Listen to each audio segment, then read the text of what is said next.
and welcome back to Daddy, Dad and Me. We are adoptive parents to Little Man, and that all happened back in the summer of 2020.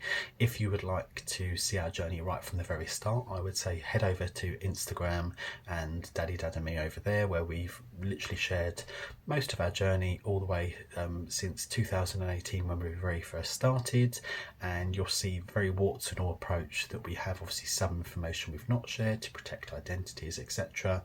But we hope that you will find that useful. We are very open and honest about it. Some people think that adoption is a taboo subject, or that it should be hidden, or kind of like whispered, and that's very not the case with us at all. We're very open about it, and we just want to spread awareness of the adoption process, whether you are in the UK like us or around the world. Adoption is adoption, and that's how it should just be viewed.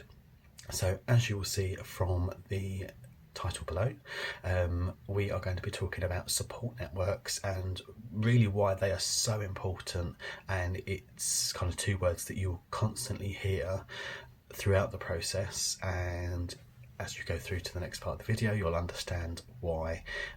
So yeah, grab a cuppa on this very cold day. We've just had some snow, which is lovely, and yeah, come on through and we will kind of chat more all about support networks, why they are important and how you should consider it. Come on through.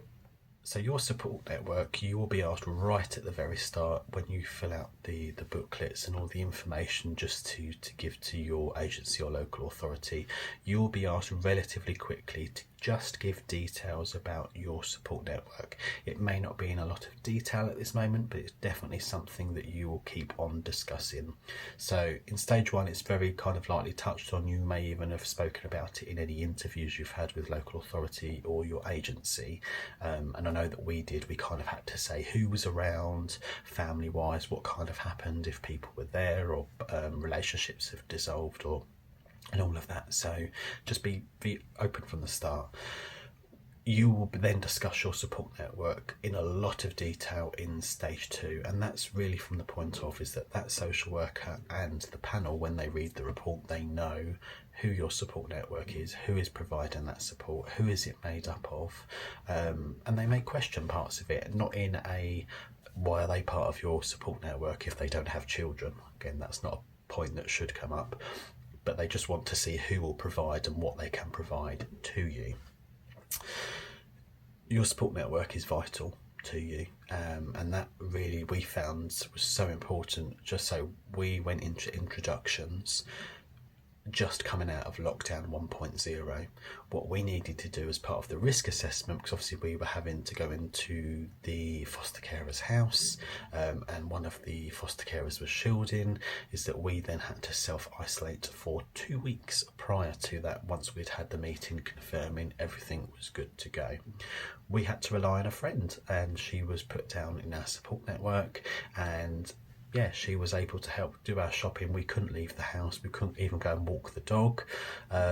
So the way I look at it is, say if you were all ill, so little one was ill and whoever was in the house was ill and you couldn't get out, who would you rely on if you needed something at 3-4 a.m. of a morning? They're the kind of things that the panel and that you will need to consider regarding your support network, and we've continued to rely on our support network since that time.